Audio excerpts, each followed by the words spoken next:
All right, today I have a Subaru Outback, and I'm going to show you how to turn on and off the parking brake on this Subaru Outback. But before we get started, could you give me a thumbs up as well as subscribe to my channel?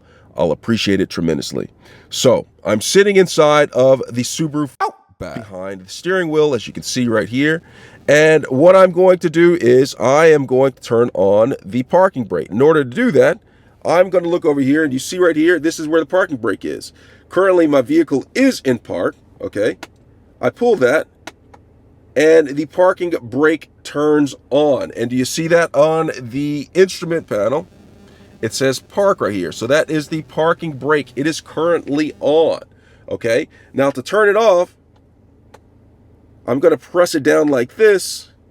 And if you look up on the instrument panel, it says depress the brake pedal to turn it off. So I'm trying to turn it off, but nothing is happening right here if I press it.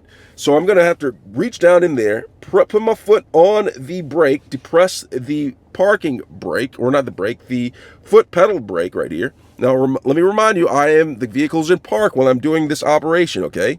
So, all right, you see it, the vehicle's in park. So I'm pressing down on the brake, and then I'm going to come over here, back to this lever right here, and I'm going to go ahead and press this. And when I press this, the parking brake turns off. You can see up on the instrument panel, the light for parking is no longer there. I actually removed my foot from the pedal brake, and that's how you turn on and off the parking brake on a Subaru Outback. I hope this video was helpful. Thanks a lot for watching.